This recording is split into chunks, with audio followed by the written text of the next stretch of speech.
it could have been bad if they wouldn't have help. I mean, it's close proximity to the houses, and it was a big one. And it was turned down for the second time after all the work we put in. And I don't think any one of us that stepped up, I'm sure, none of us that stepped up and we had a chance to do it the second time, we just literally wasted our time.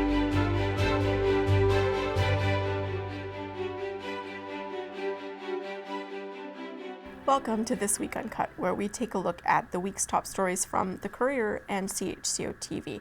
I'm Nathalie Sturgeon. And I'm Vicki Hogarth. Well, we had another busy week to unpack, Nathalie. I want to start, though, by talking about data from the Southwest New Brunswick Service Commission regarding policing in our region. Yeah, so the RCMP released its quarterly report, which takes in the last 3 months of 2024. And what was interesting about that is it gave a very wide-reaching look at what's happening in Charlotte County and Southwest New Brunswick. And in that time frame, there were about 1,500 occurrences, a little bit more than 1,500 occurrences. 41% of those happened in St. Stephen, 24% of those happened in Eastern Charlotte. The rest were under 10% in terms of occurrences. And many of those were non-criminal code occurrences, which means that they don't really fit under the criminal code. They're either the RCMP assisting other agencies dealing with mental health or wellness checks or dealing with homelessness or disturbances in the public, that sort of thing. And it was interesting to see how the RCMP are spending their time, what they're spending their time on, and that also is available now to the public and to the councils. Mm-hmm. We recently actually had Staff Sergeant Jeffrey Peters and Sergeant Chris Henderson here for a half-hour sit-down on Southwest Magazine, which I thought was a great way to really illuminate some of this data, to have it explained to us in a long-format show about what it means. I know one of the big concerns that Staff Sergeant Peters and Sergeant Henderson really wanted to get across is when the public says they don't necessarily feel they see the RCMP the same way, they wanted to explain how they were spending our time in the region. And did you find from having that sit down with the RCMP that we had here and having the data, putting those two things together, that it really created a full picture?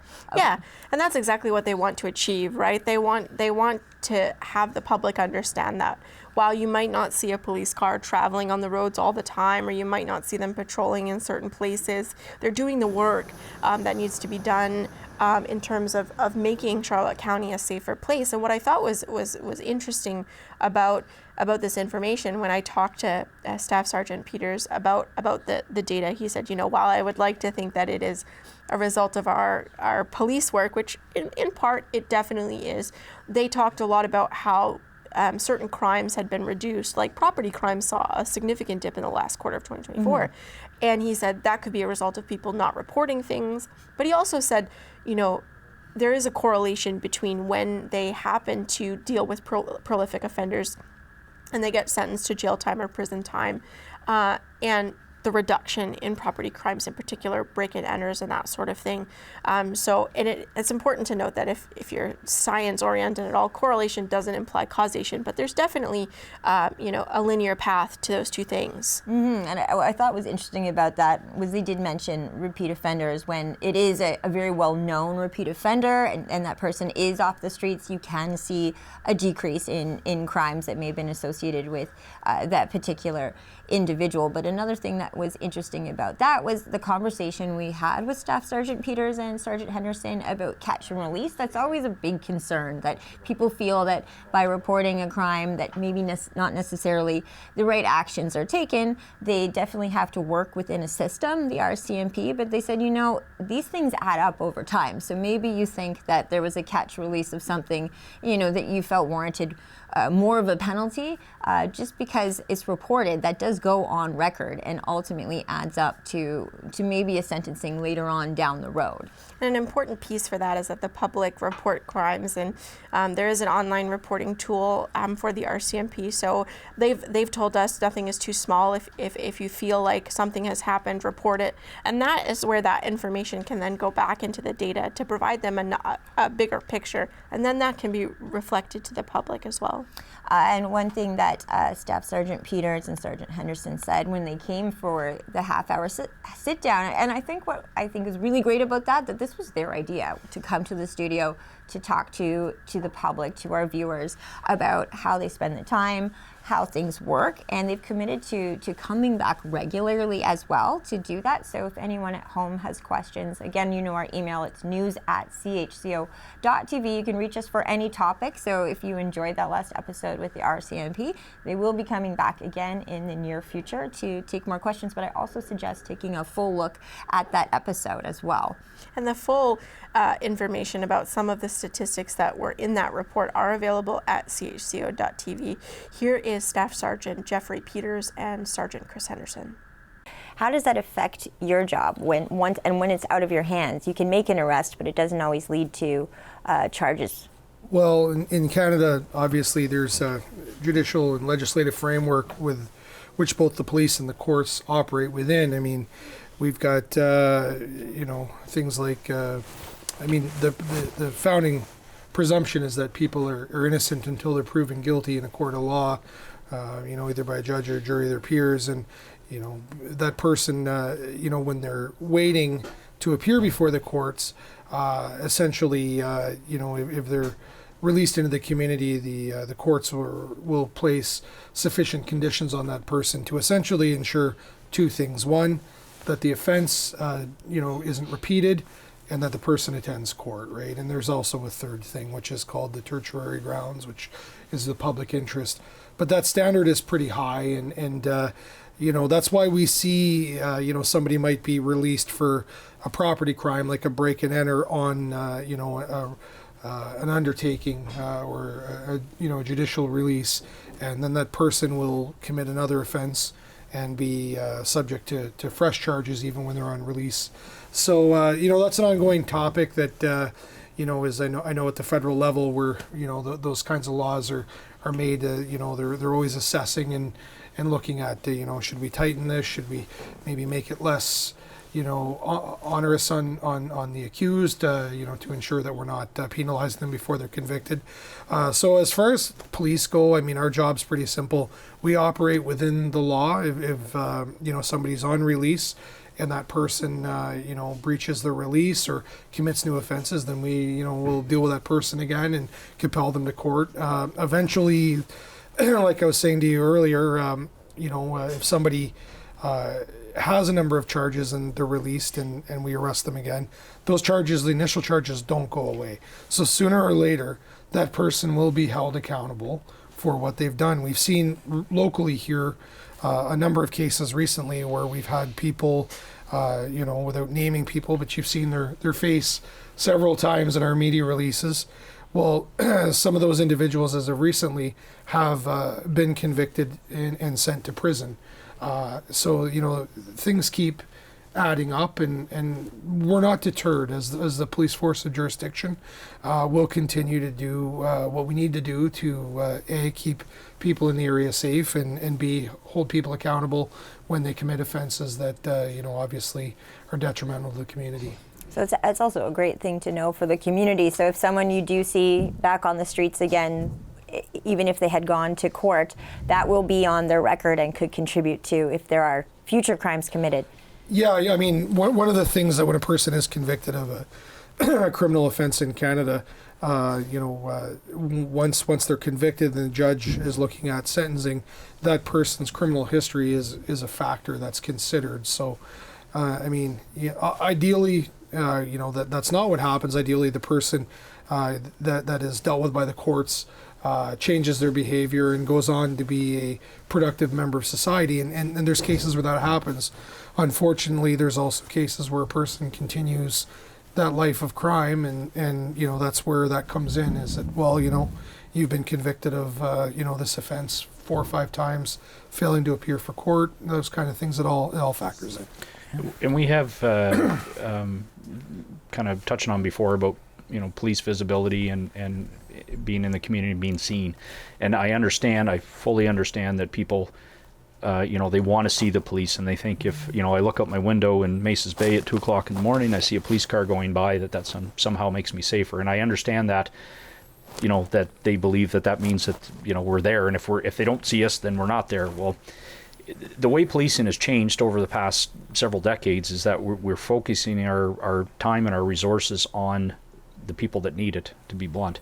And it's intelligent. We call it intelligence-based policing, but we're basically going after prolific offenders and people that are causing the crime. That's not to say that we're targeting person A, that person B is not out on the other end of the county doing something that we didn't know about. But we go based on statistics, and we tend to call them prolific offenders. So people, and I've worked across the country, but I've been back here now for about a year and a half. And it's a pretty small pool of people that are causing most of the crime. And I think everybody in Charlotte County can appreciate that and know who these people are. So, the comment I hear a lot of the time is, everybody, the cops know who's doing it. Why don't they go do something? Well, that's great, but we need that little thing called evidence in between to get them from that point to the court. So that's where we need the community. We don't police on our own. We need the support of the community. We need the eyes and ears of the community to help us.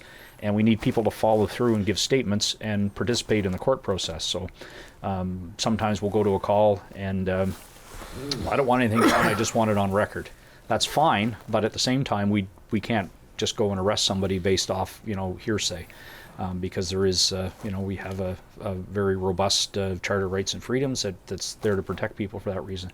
But we, like you say, we work with we have a host of people that work in headquarters, that criminal intelligence, criminal analysts, and the thing that, it's no surprise to anyone, but a lot of these people are traveling criminals, and I know Chris can provide some examples of this, but our West District of J Division, we work everywhere from Edmundston, Grand Falls, down to Grand Manan. The entire west side of the province is West District, and we have criminals that operate from Woodstock to Grand Bay, Westfield, and everywhere in between. So we have analysts that work on that. We have plainclothes units that are working on some of these things at a higher level, and again, intelligence means that little bit of information or that car that you captured on your security camera at your house. You may not think that means anything, but that might be something that we can piece into our investigation that ends up in more charges for the people that need it.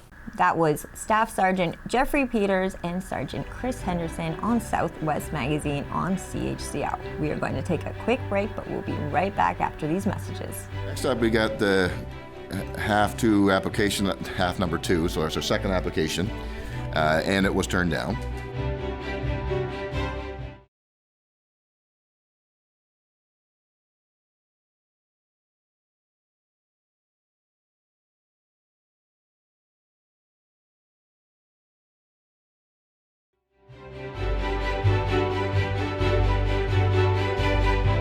Welcome back to This Week Uncut. I'm Vicki Hogarth. And I'm Nathalie Sturgeon. Well, Nathalie, moving right along, I want to talk about the Housing Accelerator Fund. And I know this was controversial last year. Charlotte County communities were left out of this funding, and I know it's top of mind again at a lot of council meetings. Tell us a little bit about, for people at home, what the Housing Accelerator Fund is and what the issues are right now in our region. So the Housing Accelerator Fund was set up by the Liberal government, and it's a federal fund that is administered by the Canadian Housing and Mortgage Corporation, Canadian Mortgage and Housing Corporation, I apologize. And it aims to increase the stock of housing, but also affordable housing.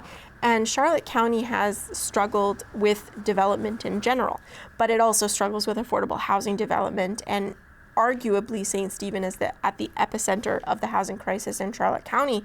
And what was interesting is they provided a letter to St. Stephen telling them that they had been denied again for a second time. They were originally denied in March of 2024. Now they've been denied again in 2025. And in that email, it said over 200 applicants, so 200 municipalities would have applied for this fund. And so in that instance, they had been denied. And there was a very interesting discussion at council about this and how frustrated council is by that decision. So I went ahead and sought some more answers about why St. Stephen was denied, although I didn't get an explanation other than to say that more municipalities, more funding was applied for than they had budgeted. And so it speaks to the significant need for housing in municipalities, which, by the way, is a provincial responsibility, right? So municipalities are really vying for this money, and it's not available to them because they've been inundated with requests. But that's 2 times in a row then that this region's been fully left out. Yes, and Mayor McEachern suggested that it might be political in some way. There's no way to know that for sure. Political meaning there's a Conservative MP in this area, and federally we have Liberals in charge. Correct, and I think that arguably it is as simple as saying that there's such a significant need for housing across this country that there just isn't enough money to go around. So and St. Stephen is grappling with a growing number of people who are homeless in that community. It is dealing with several properties that are owned by an out-of-province landlord that have kind of plagued the community with not only housing issues but criminal issues as well, which we talked about in our last show. So it is very frustrating to the council that they've been denied again, and here is their discussion about the Housing Accelerator Fund. Next up, we got the half two application, half number 2, so it's our second application, and it was turned down for the second time after all the work we put in. And I don't think any one of us that stepped up, I'm sure, none of us that stepped up and had a chance to do it the second time, we just literally wasted our time. But anyway, it was turned down. I don't know if you got any more to add to that, Jeff or Councillor Wright?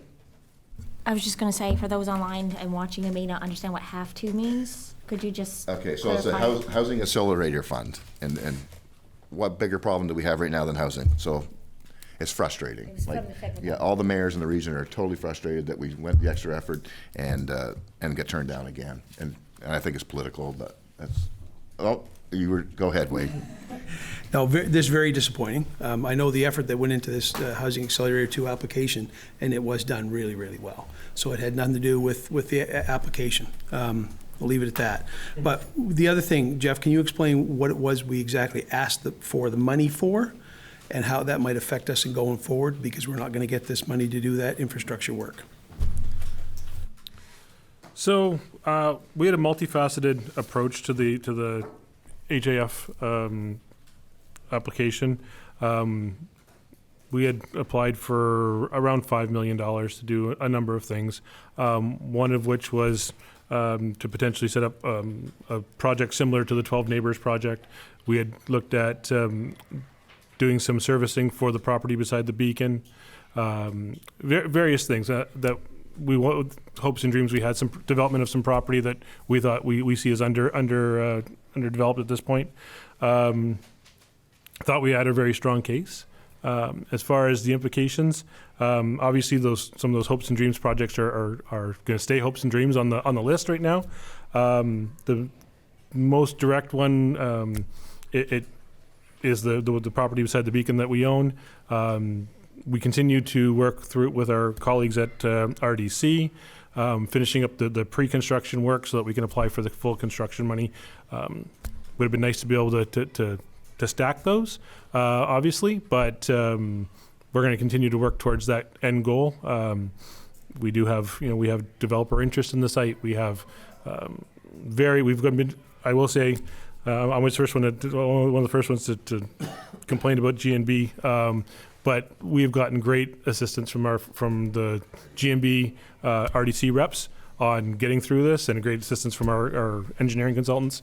We're just finishing off the final details of our report right now, and then we'll be applying for the construction money. So we're hopeful. Our everything we've heard back from our friends at RDC is that they like the project, and they funded the first half of the pre-engineering stuff. So we're hoping that we'll get construction money as well. But yeah, we wish we could have got better results from the federal government for sure.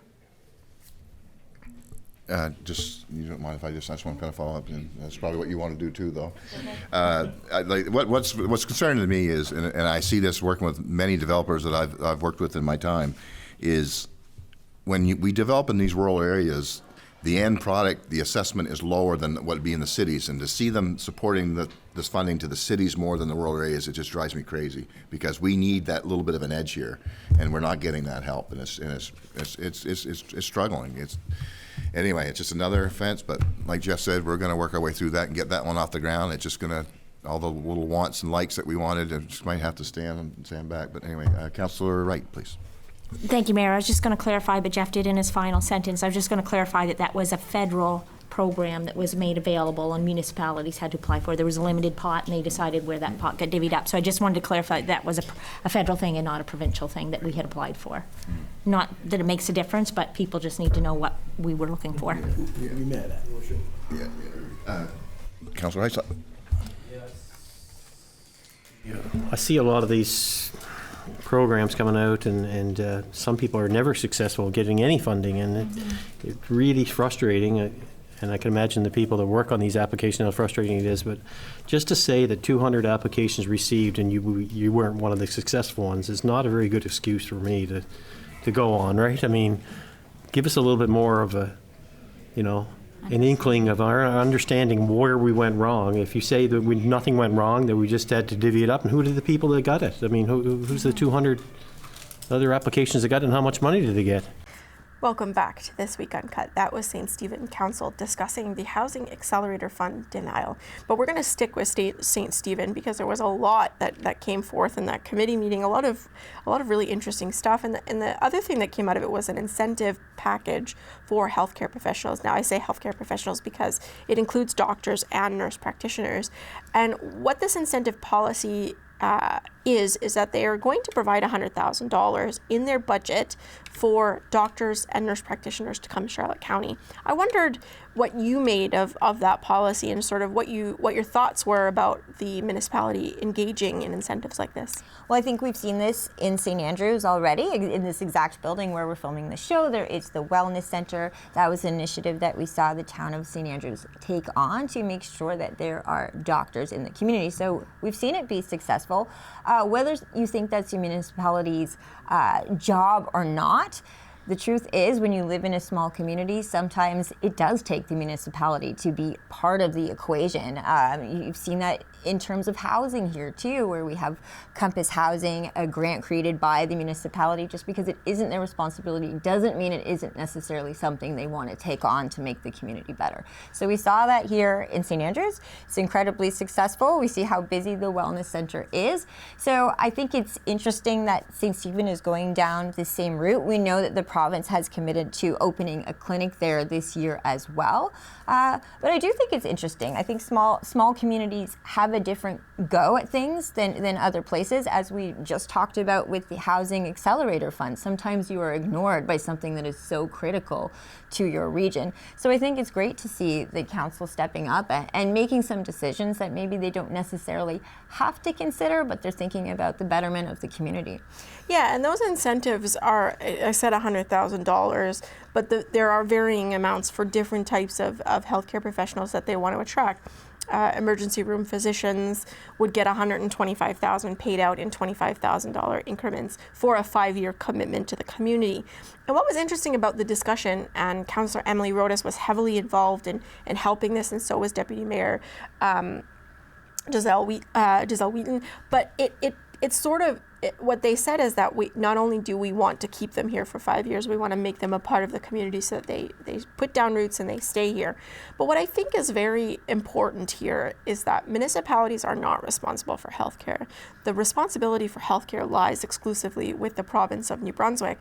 And so this policy being drafted is again an effort by a local government to ensure that its residents has healthcare and that it has adequate healthcare, not just healthcare, but adequate healthcare. And it was drafted by Chief Administrative Officer Jeff Renaud, and I want to be clear that he doesn't weigh in on things. He simply provides recommendations to council. They debate whether they want to include that or move forward with it. They vote on it ultimately based on their decisions. And so that policy, he said, and it was quite amusing because he had been asked to file that policy, and he completed it in just 2 or 3 short days. So it's very interesting, but councillors were concerned a little bit about the brick and mortar. As you mentioned, there is a brick and mortar clinic here in St. Andrews. They don't really want to get into that, but they do want to be able to attract doctors and nurse practitioners here to provide services to the community who have recently lost a family physician and who are struggling to recruit folks here. Deputy Mayor, I'll get you next way. Well, I believe that this is a really important thing that we can do for a community, and it includes everybody in the community, right? Everybody is at odds, so I really think that we need to approve this and hopefully get us in a better place. Thank you. Councillor Greenlaw. Yeah, so definitely the lack of primary health care in our communities had a detrimental effect on the health of the public. And I think this is a good thing, but can you just maybe explain, for instance, if we ended up, say, late this summer, we had 2 family physicians come in and 2 nurse practitioners come in, what would be the impact from a financial standpoint each year?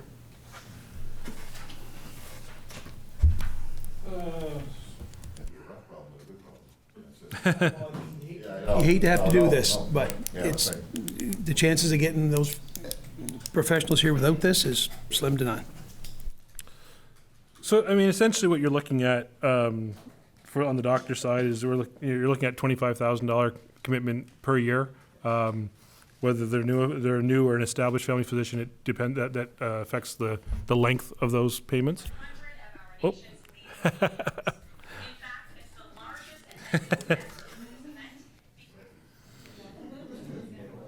And then with the nurse practitioners, it's a lower incentive package there. Yeah, we're looking at roughly 5, depending on where they're situated and what their situation is. But so yeah, you're looking, and 60,000. And like I say, as I said in my report, I would recommend that we set up a budget of $100,000 per annum, and then if it isn't expensed, we would slide it into a reserve, which actually fits the one of the goals of our new policy that Frank and I have been working on in relation to your reserves, and it would just be identified as that, so it could be used in a future year. But I think that's an important piece, is to always have those funds identified in the budget every year, until such time as either the province fixes their healthcare system, or we're fully staffed and our medical professionals are saying, we can back this off. Yeah, so what I want to do add to this is we are doing a service for our district, but we are going past our boundaries by doing this. We all know that. So that's why it isn't our responsibility, really. It is the provincial responsibility. But again, it's like everything else. I'm looking forward to this, and I know, I was going to say, Emily, Councilor Rodas had some really good feedback. And my only wish is that we get ourselves through this, get prepared, and try to get this passed as soon as possible, because there's some new docs, new health care professionals ready and willing to jump, and I'd love to see this go into action before they jump somewhere else, I guess. Councilor Greenlaw, just hang on. Just one last follow-up thing, the $100,000 that the Regional Service Commission has for recruitment and recruitment activities, we should consider that if there's anything else that gets thrown in the package, other than what we've got in this, maybe we can resource that. If they want an extra month's rent or something or whatever. Yeah. Yeah, and they will do things like that. It just won't be brick. Am I on? Yes, brick and mortar type things and sports cars. It's not just being funny. Sorry, Councilor Cornish. This has been a kind of nice night tonight. Everybody's pleasant, and I hit my phone by accident, but that's okay. Anyway, thank you, Jeff, for that, because this is one of the latest ones we talked about. And I'm impressed with the crew, because we spent several hours discussing how we're going to go about this, brainstorming and everything else. It's a good-looking document, and I'm just going to say about the whole things tonight, a bunch of stuff seemed to come together tonight. So anyway, thanks, Jeff, for putting that together. It looks good, and yeah, I'm impressed. Councilor Heislip. I just found something interesting. I went to a healthcare professional because I had the cast taken off, and it's not a very good trend. I don't really like to see where it's going, but a lot of these medical professionals now are getting incentivized, and it was kind of neat to hear from them, actually. And then, like, at one time, chiropractors, the private practice, you would make more money, starting up your own practice, and they wouldn't go to hospitals and everything. But now they're getting incentivized, so they're actually making more monies at the hospitals and the healthcare provincial healthcare than they would if they were going out to their, or it's comparable. And I don't like that trend though, because that's where we lose some of these businesses, and it's awful hard to, it's above our, I'm not saying a pay grade, but everything's above our pay grade, but that, that's above us, and it's going to be difficult in the future if they don't get a handle on it, right? Councillor Eastman, I think. Is this, we looking at this package here, is this above and beyond any other thing? Like, do we provide a structure? Is the town going to be held accountable for providing a structure for a clinic or any of this stuff? Or is this just a kind of package just for an individual to work at Charlotte County Hospital? In our area, yes. Yeah. I mean, of course, there's going to be, if you're talking like clinics and stuff like that, that could be a different discussion than we may be having. Yeah. That's not what I'm getting at. That's going to be another expenditure on our plate. Yeah. I'm hopeful that that's not going to be too difficult on that part of it. But the fact is, we can't build something and have no one come to it neither. And if we build something for that activity and it doesn't come, we can also sell that and get our money back. Here you're giving money to incentivize people to come in. I get it, not a problem, and we do need the health care. But again, if we're going to get tagged on top of that, building a clinic or paying for a clinic or incentivizing a clinic, we got to look, the money we're going to pay out is it adds up. No, it does. Oh, sorry. You're exactly right, and there's some good points, Earl. We do got to look at that, and even as the evening's going on here, and I'm thinking about, if we get into a good, comfortable area that we get our doctor emergency down to a dull roar, we maybe should start, like we were talking about putting that fund, but maybe we should start looking at scholarships too, and get some local talent and start building that base too. But I'm looking far ahead like I always do, but I'd like to get in that position. But sorry, Councillor Wright, you have a question. Thank you, Mayor. I'm sure most of our administration may follow a lot of the news, but CBC had a really interesting article from another town in another province that did non-monetary incentives, but it impacted the budget. But in the way they did it, that program setup is actually making money. It's kind of interesting to see, and it involved them having properties where they could have locums doctors and traveling nurses and nurse practitioners stay when they come and do their shifts, and it made them attractive, so that gave them an opportunity to showcase the town and what the town had to offer. They even had a dedicated person like to stock the fridge, to take them out to see the sights of the town, get them involved in community things, and it has been successful for them without giving a cash incentive package. And because of the way they've structured it, it's now a money-making venture for them. I shouldn't say it's a money-making venture, that's the wrong way to word it. It pays for itself and then some is probably a better way to say it. So there's all kinds of ways to be creative, but we got to start somewhere, and I'm with management. I think it's sad that we have to be in this position, but if we have to, I like what we're doing. Councillor Rodas? I'll speak to a few things too, just working behind the scenes. So I've spoken with, physicians and healthcare providers, and actually today one of the physicians I spoke to said he hadn't really heard about nurse practitioner incentives. So that's kind of interesting. I think this is something that would make us a bit unique, and that nurse practitioners typically follow where the physicians go. So if you have a few physicians, and really right now what we're trying to incentivize is locking at least 3 to 4 physicians in. But the purpose of it would be to lock them in through the financial gain, especially when you come out of school. A physician I spoke to said you can have up to $300,000 worth of debt. So even just seeing 125 there over 5 years, you think if I go give that community 5 years, then I could take $125,000 off my debt.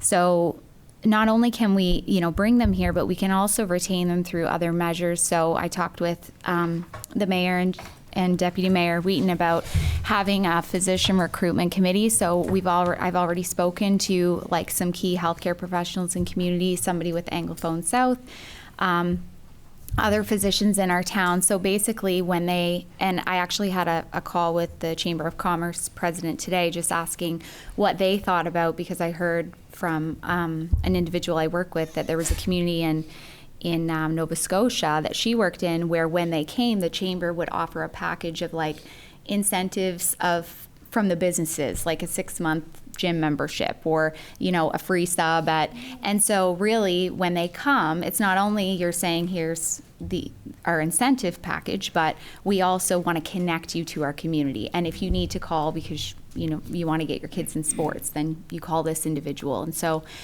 these physicians that are kind of already looking at St. Stephen, it's my understanding that they have a connection or they're interested, right? And so, and it's the same thing goes with scholarships. If we can really incentivize them to not just take a 5-year package, but to become a part of our community, and that's the end goal, right? Because then when you keep them long term. But right now we're in a crisis state, so we really just need to get it off the ground and running, and we are competing. But the physician I spoke to said this was one of the most impressive incentive packages he has seen across the province.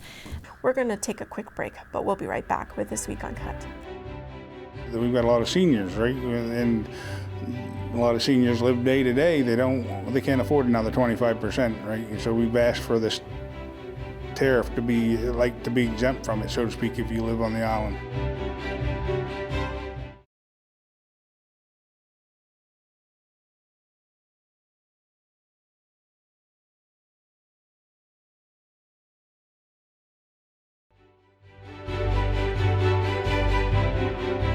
Welcome back to This Week Uncut. Vicki, you went to Campobello Island, as you mentioned in our last episode of This Week Uncut. What did you find? I really wanted to make sure I got over to Campobello this week because we know from the onset of these tariffs that they are feeling it on a day-to-day level so much more than any other New Brunswicker. I know we're looking at how businesses are impacted on a provincial level, but when you look at how it's affecting everyday people's lives, Campobello is where most people are going over to Lubec, Maine to get their daily necessities from gas to groceries. And so every day they're dealing with tariffs. And I spoke with Mayor Harvey Matthews, who said one of his biggest concerns about these tariffs is how seniors on a fixed budget are being impacted because things are really calculated out to the dollar with a lot of people who live on a budget about how much they have available to spend on groceries from week to week. Now, I know last week we had talked about how I reached out to the Federal Department of Finance to see if there could be an exemption for islanders, and that's also what Mayor Matthews is calling for at this time because of their unique geography and how they're impacted. Now, I did hear back from the Department of Finance on Tuesday this week, and their only answer to me at this time is there are currently no exemptions in place for islanders. So sad news to hear. We did bring this to the Premier's attention every Thursday, as you know, at noon. The Premier is hosting tariff conferences that are live. We share the link on my Facebook page so that you can follow along at home. So far, I think I've only really asked questions about Campobello because for our region, this is one of our top concerns. But again, you can write news at CHCO.TV if you have other tariff-related questions. I know the seafood industry is very important to our region too, so we will be dealing a lot with that now, especially with Chinese tariffs in place as well. So again, keep that in mind for next week. But as far as the island goes, we were hoping to hear that there was an exemption. We also spoke with Kathleen Mitchell, who is a resident of the island, who talked about what it's like crossing the border regularly to have your items gone through. And she says, really, what more can they go through as an island? I think this is an important point. Now, Mayor Matthews is really pushing for this exemption from tariffs, and I know that Kathleen as well, anyone affected by these tariffs on the way that they are would love an exemption. Kathleen's concern is, where's the ferry? Where's the year-round ferry in this conversation as well? Because it's not just the tariffs. The tariffs are just the latest thing to impact their lives. When their only link to the rest of Canada is through Maine, and that's another almost hour drive to St. Stephen. Not having that year-round link, be it a trade war, be it COVID-19, which I think everyone remembers how many times we asked about Campobello's situation in the conferences during COVID-19 and eventually saw the province fund the privately operated summer ferry all year long. But what the islanders, many islanders are looking for is that year-round link. There's been concern, and I know I'm going on a long monologue here, there's been concern over the years that a ferry could potentially, there have been fears on the island that having a year-round ferry, would that jeopardize having a bridge too? And I think that's the main concern, because the bridge really is so useful for getting close to a gas station to get groceries that are just 5 minutes away, as opposed to taking a ferry elsewhere too. So that's a lot of the concern before when we've talked about the ferry. It's the fear of, well, would a ferry mean potentially losing a bridge? Then they want that upkeep to see it in place. So there's a lot going on the island, a lot to be considered. Tariffs would be immediate relief, but the long-term solution for whatever comes next, for a lot of people on the island, it really is, when are we going to see this ferry? What are your thoughts? Yeah, it was significant to me that Mitchell brought up, or Kathleen Mitchell brought up, that, you know, the island has been through 9/11, they've been through COVID-19, and now this trade war, and yet there is still no link directly from Campobello Island to mainland New Brunswick. It kind of begs the question, how many crises do Campobello Islanders need to go through in order to get some sort of security in their transportation to the mainland? And we've asked, again, 3 times about a link to the mainland.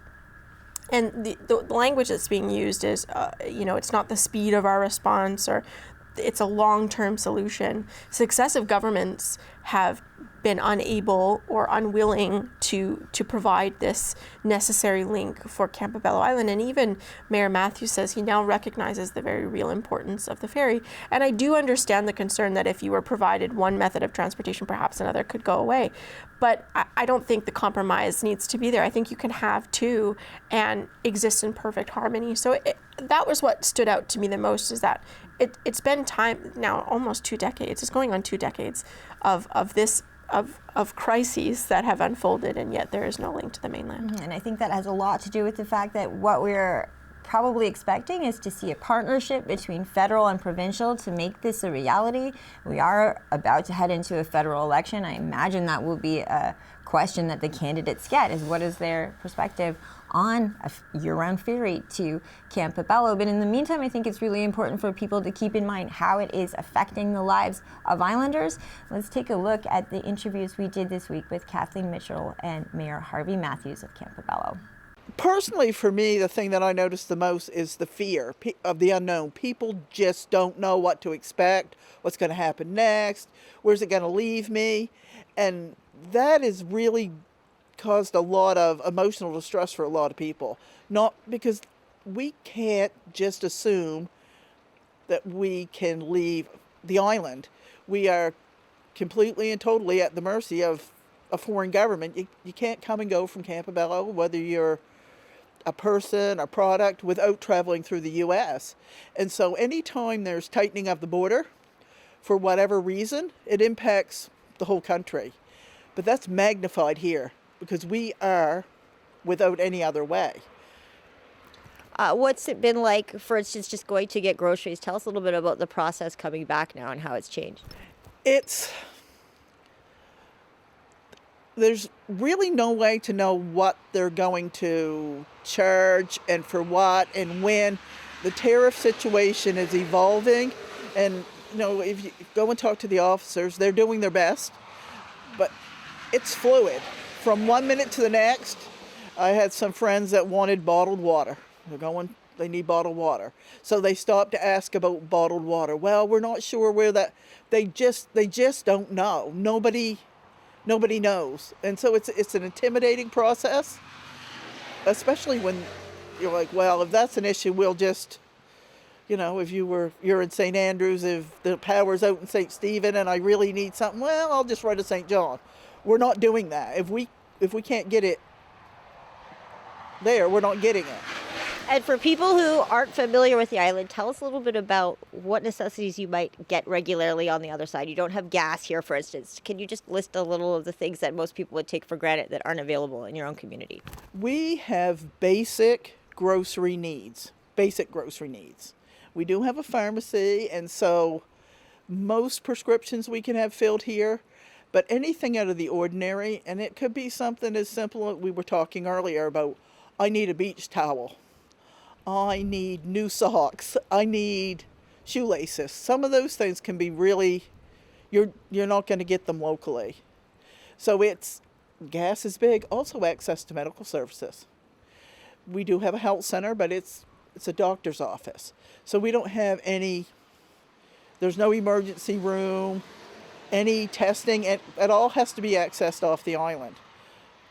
But I have heard, for instance, yesterday I think there was a fire in Lubec, and yet you're still sending your services over. Tell us a little bit about that relationship and why that's still important and at play. And that's one of the things that makes it more complicated for us, because we do have such an entrenched relationship with our neighbors. They are our only access, and for the most part, they're our friends, family. And so for us, it's really difficult to realize that knowing it and believing it are two different things, maybe. We know that's a separate country, but we don't see it as that. So it's scary for us, because as this border tightens and we can start seeing a need for, if we're going to get goods and services here, we've got to figure out a better way. But we also can't lose that. That's our only 24-hour access. So there's a lot of fear and uncertainty, and as much as we need access, we're also afraid of what that access might mean. It's difficult. I said, so my whole thing has been, since we've started this, is that we've got a lot of seniors, right? And a lot of seniors live day to day. They can't afford another 25%, right? So we've asked for this tariff to be exempt from it, so to speak, if you live on the island, to try to help with that. So we haven't heard anything back, obviously, yet. But can you tell us a little bit about who you've reached out to try to get an exemption for the islanders? And the Premier's office, and which is going through the Mr. Kennedy there, the local governance, and he took it to Dominic LeBlanc, because John, our MP, John Williamson's working on it too, but as you know, the whole government's shut down up there, so it's like talking to that wall for him. I feel bad for him. So anyway, I said, how am I going to get to the federal government? I said, well, you got to go through our provinces level right now. We got to go through them. So that's where I started, and they've promised me that they've taken it